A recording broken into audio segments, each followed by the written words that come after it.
कैसे हो बच्चों आप लोग। हम लोग पढ़ रहे हैं कार्बन एवं उसके यौगिक, यह कक्षा 10 का चैप्टर है, चैप्टर नंबर 4, अध्याय नंबर 4।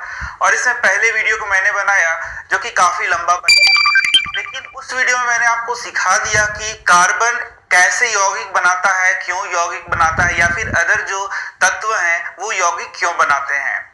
इसके बाद मैंने आपको बताया आबंध के बारे में कि दो प्रकार के आबंध बनेंगे, होगा और एक वैद्युत संयोजक आबंध होगा। मैंने यह भी बता दिया कि कार्बन सहसंयोजक आबंध करता है और सहसंयोजक यौगिक का निर्माण करता है। तो कार्बन क्या करेगा, सहसंयोजक आबंध बनाएगा और सहसंयोजक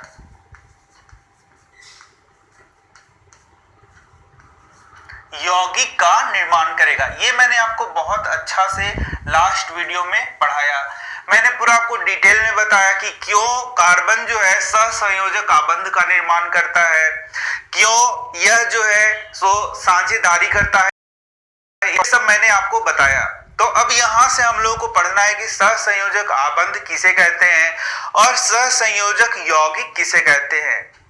तो जब वैसे आबंध जिनमें इलेक्ट्रॉन्स की साझेदारी होती है उसे हम लोग क्या बोलते हैं, सहसंयोजक आबंध। और उससे बने यौगिक को हम लोग क्या बोलते हैं, सहसंयोजक यौगिक। तो पीछे को आप जरूर देखिए, पूरा सीरीज को आपको देखना पड़ेगा। तो ये जो चैप्टर मैं अपने क्लासेस में पढ़ाता हूं तो लगभग मुझे इस चैप्टर में 1 महीना लगता है, क्योंकि पूरा मैं डिटेल पढ़ाता हूं। तो आपको यदि लग रहा है कि YouTube पर आकर आप 10 मिनट में पूरा चैप्टर समझ लेंगे तो ये बहुत ही मुश्किल हो सकता है, क्योंकि यहाँ पर मैं यहाँ स्पेशली जब पढ़ा रहा हूँ तो बहुत बारीकी से सारे पॉइंट्स को आपको समझा रहा हूँ। तो आप इसमें यह नहीं सोचे कि बहुत जल्दी जल्दी समझना है, तो वैसा बहुत मुश्किल हो सकता है। तो हम लोगों ने क्या पढ़ लिया, सहसंयोजक आबंध और सहसंयोजक यौगिक। तो एक बार फिर से हम लोग देख लेते हैं कि कार्बन है, कार्बन का परमाणु संख्या क्या है, 6। तो इसको हम लोग क्या लिखते हैं, 2 और 4। तो यह 4 इलेक्ट्रॉन ना ही ले सकता है और ना ही दे सकता है, ये मैंने आपको पीछे के वीडियो में बताया क्यों, तो आप उसको पढ़ लीजिए। तो ये शेयरिंग करता है, साझेदारी करता है, और शेयरिंग और साझेदारी से ये लाखों लाख यौगिकों का निर्माण करता है। इसका मतलब है जो कार्बन यौगिक बनाएगा वह सहसंयोजक यौगिक बनाएगा, और उसका क्या गुण होता है वह भी मैं थोड़ी देर में बताने वाला हूं। तो आप जानते हैं कि एनसीईआरटी के सारे पॉइंट्स लेके मैं ये वीडियोस बना रहा हूं, तो आपको कोई दिक्कत होने वाला नहीं है। तो अब यहां से जो सबसे महत्वपूर्ण प्रश्न इस वीडियो में हम लोगों को यह देखना है कि ये जो सहसंयोजक यौगिक है उसके उदाहरण और उसका डॉट स्ट्रक्चर। तो डॉट स्ट्रक्चर में क्या करना है आपका, सबसे पहला जैसे देख सकते हैं, आपको कुछ करना नहीं है, जैसे कि हाइड्रोजन हो गया H2, तो ये एक सहसंयोजक यौगिक है। और ये कैसे बनता है, इसका डॉट स्ट्रक्चर यदि आपको दिखाने को बोलेगा तो आप कुछ नहीं करेंगे, इसका इलेक्ट्रॉनिक कॉन्फ़िगरेशन लिखेंगे, H1 लिख देंगे, यानी कि इलेक्ट्रॉनिक विन्यास लिखेंगे, और ये जो लास्ट में रहेगा उसको यहाँ पर ऐसे डॉट से दिखा देंगे, मतलब हाइड्रोजन में एक इलेक्ट्रॉन है। तो यहाँ H2 आपको बनाना है तो एक और H लेना पड़ेगा, या क्रॉस या डॉट जो भी दिखा सकते हैं। फिर ऐसे आपको घेरा लगा देना है, मतलब ये हाइड्रोजन इसको ले रहा है, मतलब शेयर कर रहा है। तो इसका हो गया 2, ये 2 कंप्लीट करना चाहेगा, आपको पता है मैंने सिखाया है आपको। तो ये हाइड्रोजन भी क्या करेगा, इस प्रकार से 2, तो ये बन गया आपका H2। इसी प्रकार से यदि हम लोग बात करें Cl2, तो Cl में आप जानते हैं Cl लिखना पड़ेगा आपको 2, 8 और 7। तो यहां पर आप लिख दीजिए Cl 1, 2, 3, 4, 5, 6 और 7। इस प्रकार से यहां पर लिख के यहां पर लिख दीजिए। यहाँ एक और Cl बना दीजिए, 1, 2, 3, 4, 5, 6 और 7। एक इसको चाहिए, आपने यह देख लिया कि यहाँ पर इसको 8 पुराना है। तो यहाँ पर जब ये साझेदारी करेगा, साझेदारी का मतलब एक ये इसको इलेक्ट्रॉन देगा तो ये एक इसको इलेक्ट्रॉन देगा, देगा वर्ड मैं बोल रहा हूं लेकिन देगा नहीं, वहीं रहेगा इलेक्ट्रॉन, दोनों के यूज में आएगा। तो ऐसे बन गया साझेदारी। तो ये हो गया आपका Cl2। इसी के बाद यदि हम लोग बनाना चाहें तीसरा नंबर N2, तो N2 के लिए क्या लिखेंगे, N7 होता है आप जानते हैं, तो 2 और 5 लिखेंगे। तो यहाँ पर एक N बना देंगे, 1 2 3 4 और 5। एक और N बना देंगे, 1 2 3 4, 1 2 3 4 और 5। तो ये 3 ऐसे लेगा और ये 3 ऐसे लेगा, तो ये बन जाएगा N2। समझ में आ रहा है आपको? एक चीज यहाँ पर ध्यान देना, ये जो 2 डॉट है उसी से एक ऐसे लाइन खींच सकते हैं, तो ये H सिंगल बॉन्ड H बन गया। यहां पर भी क्लोरीन देखेंगे तो Cl, ये एक लाइन बनेगा, तो Cl सिंगल बॉन्ड सिंगल, इसी को हम लोग बोलते हैं एकल आबंध। ठीक है, सिंगल बॉन्ड। यहां पर आप देख सकते हैं, तो यहां पर ट्रिपल बॉन्ड, 2 3 ऐसे ये आबंध बन रहा है।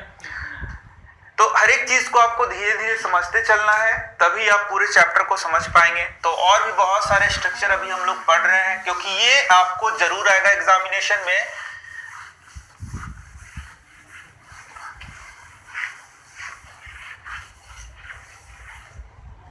इलेक्ट्रॉन डॉट स्ट्रक्चर आपको एग्जाम में जरूर आता है, इसीलिए आपको यह समझ के चलना है। ठीक है, तो और जो जो चीज है मैं उसको पढ़ा दे रहा हूं। चलिए अब हम लोग देख लेते हैं एक और O2 को। क्यों मैं लिख देता हूं O2, तो O लिखेंगे, तो O कितना होता है, O यहां पर आप देखेंगे O 8 होता है, तो 2 और 6 लिख सकते हैं। तो 1 2, या लास्ट वाले को हम लोग को दिखाना होता है 3 4 5 6, 1 2 3 4 5 और 6। तो इसको 2 इलेक्ट्रॉन की जरूरत है, तो ये 2 ऐसे साझेदारी कर लेगा, ये 2 ऐसे साझेदारी करेगा। तो इस प्रकार से O2 बन गया। यदि इसको बॉन्ड में दिखाना चाहें तो ऐसे ये डबल बॉन्ड हो गया। इसके बाद एक और ले लेंगे, तो एक और क्या लेंगे, मैं बहुत सारे बताते चल रहा हूं। यदि हम लोग बोलेंगे NH3, तो N के लिए हम लोग लिखेंगे N5 होता है, तो N को ऐसे, अब मैं बता दे रहा हूं डायरेक्ट आपको, 1 2 3 4 और 5। तो N5 क्यों हुआ, क्योंकि N7 होता है, तो 2 और 5, तो ये 5 इलेक्ट्रॉन N का दिखा दिया। हाइड्रोजन कितना है, 3, तो एक हाइड्रोजन यहां बना दिया, दूसरा यहां और तीसरा यहां। तो ये सारे NCERT के पॉइंट्स मैं आपको बताते चल रहा हूं। ये देखिए, तो बहुत मेहनत से पढ़ना होता है, तब सारी चीजें समझ में आती है। आप शॉर्टकट लेना चाहेंगे तो कुछ समझ में नहीं आएगा। ये हाइड्रोजन का तो कंप्लीट हो गया, तो बताइए क्या नाइट्रोजन का कंप्लीट है, नहीं। तो क्या करना पड़ेगा, ऐसे ये इस प्रकार से आबंध करेगा। तो ये किसका उदाहरण हो गया, सहसंयोजक आबंध का उदाहरण हो गया। फिर यदि हम लोग बात करें H2O की, तो ये भी किसका उदाहरण है, सहसंयोजक आबंध का, सहसंयोजक यौगिक का। तो H2O है, तो H कितना है, 2, तो एक H यहां बना देंगे, एक H यहां, मैं डायरेक्ट बना चल रहा हूं O। तो 1 2 3 4 5 6, और हाइड्रोजन का 1, ऑक्सीजन में कितना होगा, 6, आपको पता है। तो 6, 2 ऊपर 2 नीचे और बगल बना दिया, तो हाइड्रोजन तो ऐसे कंप्लीट हो गया। तो हाइड्रोजन का 2 जरूरी था, 2 हो गया। लेकिन क्या ऑक्सीजन को 8 चाहिए तो कंप्लीट है, नहीं है, तो ये ऐसे फिर आबंध बनाएगा। इस प्रकार से हो गया H2O। यदि हम बात करें CO2 की, तो CO2 ऐसे बना सकते हैं, CO2 आपको दिख रहा है, तो C कितना हो गया, कार्बन 4, 6 होता है, तो 2 और 4, तो कार्बन लिख देंगे 1 2 3 और 4। O का बनाएंगे तो हो गया 6, 1 2 3 4 6, इधर से O बनाएंगे तो 1 2 3 4 5 और 6, दिख रहा है आप लोग को। तो कार्बन को कितना चाहिए, 4 ऑलरेडी है, 4 और चाहिए, तो 2 इधर से ले लिया और 2 इधर से, ये तो कार्बन हो गया।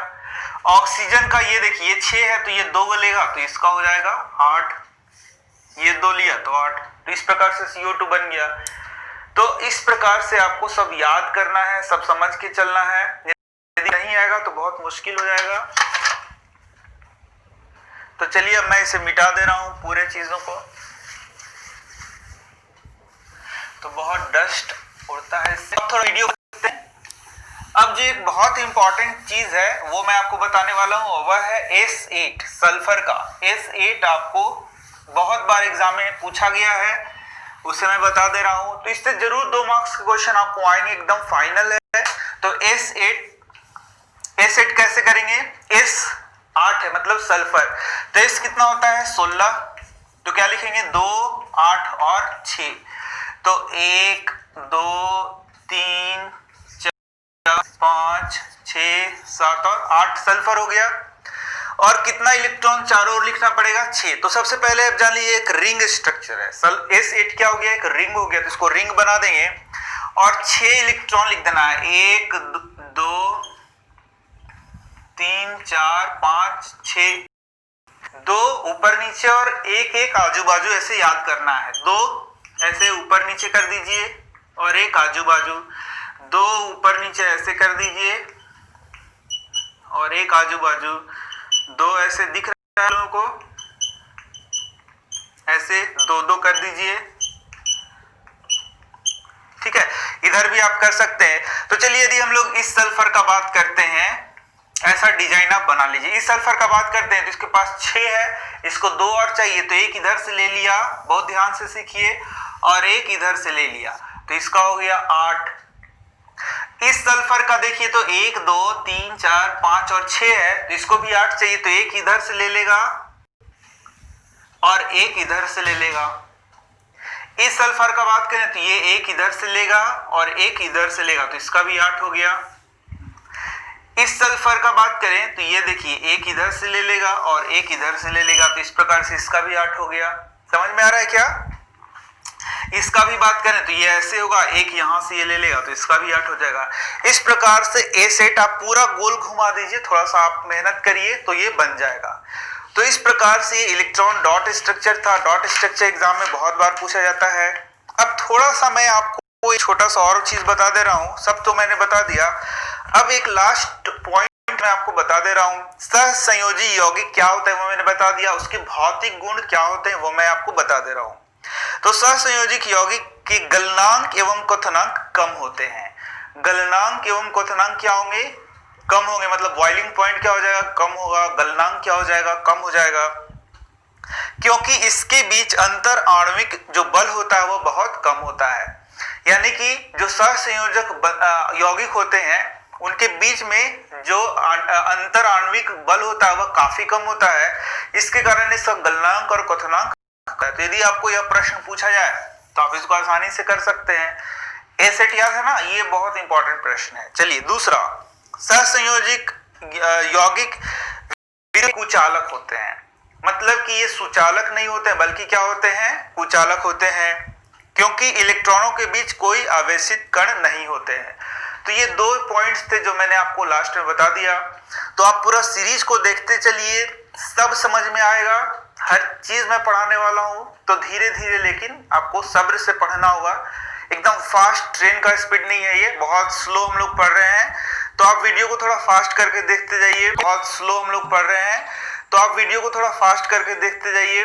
और भी बहुत सारे वीडियोस मैंने अपने चैनल, सारे वीडियोस को आप देखिए। तो मैं मिलता हूं आपसे नेक्स्ट वीडियो में। धन्यवाद।